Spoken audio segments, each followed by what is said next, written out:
Rebound here by Rico Meyerhofer. And now B-Meg Derby Ace looking to add insult to injury to build on this 13-point advantage with 39 seconds to go. Brown inside.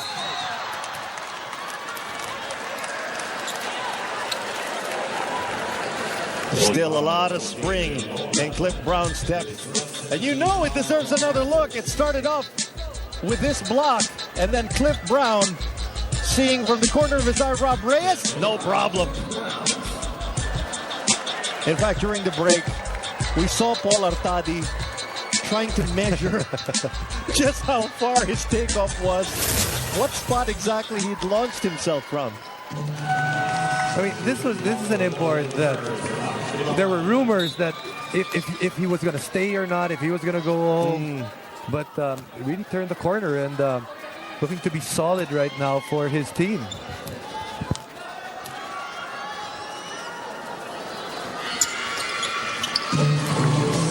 So Brown continuing to be a major thorn on the side of Barako Energy Coffee in this matchup in the final 32 seconds of the third. 29 points now for Cliff Brown. And as we mentioned, his conference high is 34. Monroe back in this ball game, he was off with that jumper.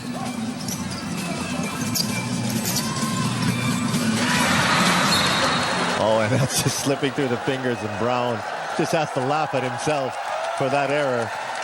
I think he'll be entitled to that one mistake.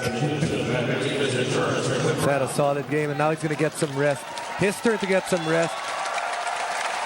And you can see how appreciative the fans of B-Meg Derby Ace are. Definitely his teammates are appreciative of his effort in the third quarter. More of it to be expected in the fourth. But now 7 seconds left. It's in the hands of Monroe. Monroe. And Adukul quickly giving up the foul.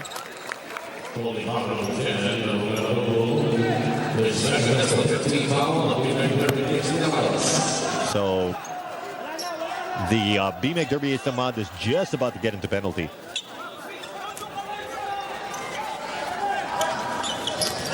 Nahorda off balance. So the B-Meg Derby Ace Llamados stay in the driver's seat in this matchup, 82-67. And our final 12 minutes of action are just around the corner. Keep it here on Solar TV. I promised Coach Ray Evangelista here that we'd keep it light, so we'll keep it light. We all know that for the Barakos, it's win or go home tonight. So how do you guys in the Llamados intend to send them packing? We cannot afford to relax against this team. This team is capable of coming back, so we have to play aggressive defense. We have to stay with our zone defense. It's giving them hard time. All right, I appreciate it. Thanks a lot, Coach. Back to you, Vito. Thank you, Patricia. So we are now underway with our fourth quarter. Joining Patricia Lizon, this is Vito Lazatine along with Jason Webb. Chiqui Reyes also joining us at courtside. Interception here by Leo Nahorda. Nahorda, the runner, no good.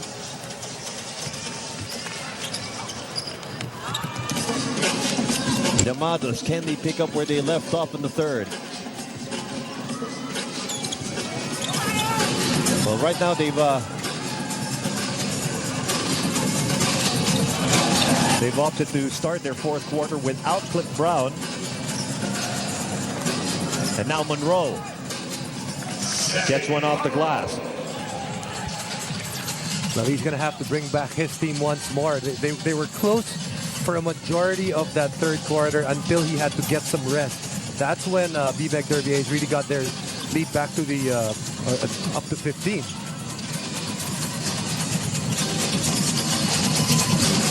Roger Yap slashes inside, denied by Rob Reyes. And now Monroe. So foul given up here by KG Canaleta.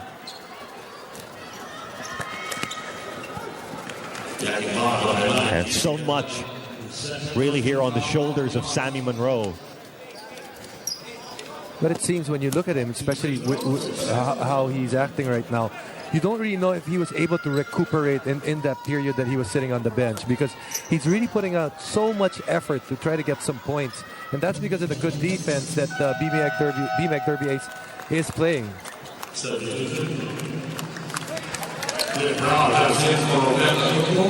Cliff Brown short rest for him.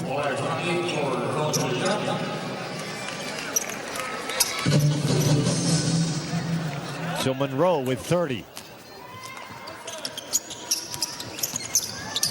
Well, Mark Fingers is in the game. I didn't hear his name mentioned. No. We heard Cliff Brown, and we also heard Paul Artadi. Fingers out to Canaleta. Another three. Has he missed?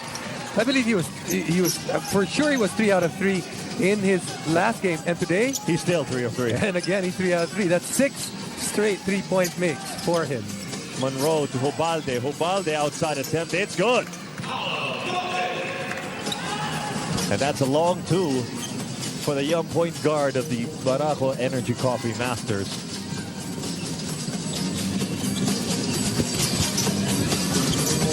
Canaleta. Oh, that's his first miss. So Cliff Brown also missing from close range. Now Nahorda leading the charge. Finds Juntilla. Hands in the 3. Looks like he's going to be a 4-point play opportunity.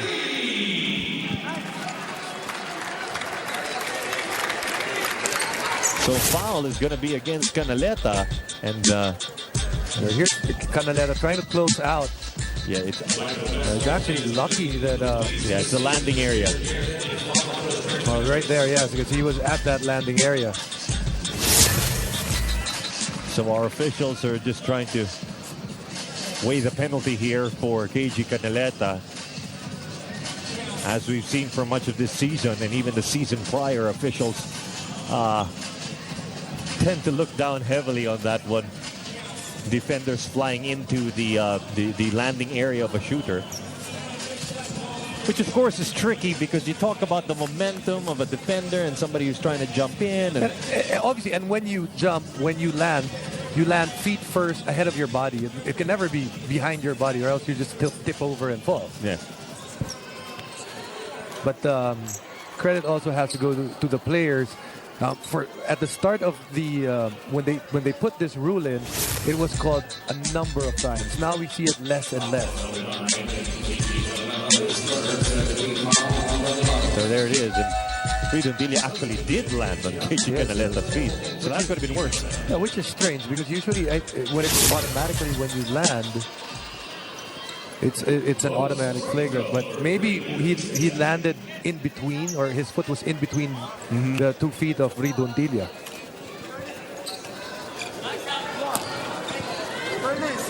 So this is a big play for the Barako Energy Coffee Masters. Definitely looking like a good start to a possible comeback, but he misses there. But an offensive rebound by Nahorda.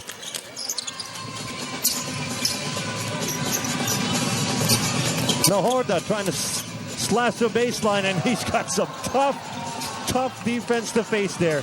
You have a Rafi Rivas on one side and a Mark Fingers on the other. Now Cliff Brown, short jumper, good for 2. There was a time when he was playing that he couldn't even make that shot. Right now you can see that the confidence is there. Just a quick jab step, then that jump shot, and what a world of difference confidence makes.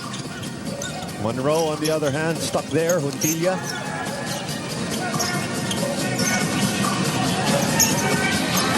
And once again, Barako Energy Coffee putting their trust in their import. Monroe nails the 3. And no, sorry, I stand corrected. That is not a 3. That was just a 2. So he now has 32.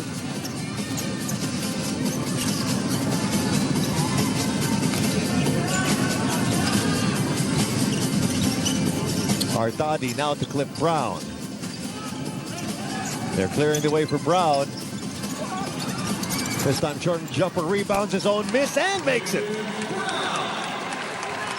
And we've got Chicky Reyes now with this report. Thank you, Vito. You know, final quarter, and Coach Janelle did not waste time in communicating what they did wrong and what they need to do. Coach Janelle pointed out that they're being outscored because they're not focused on playing defense. He told his Coffee Masters that if they get doubled, they should be quick to give up the ball to their open teammates. As for fluidity, he wants multiple screens and baseline exchanges to free up their shooters. Vito? Thank you, Chiggy. And that last play was actually a very nice one.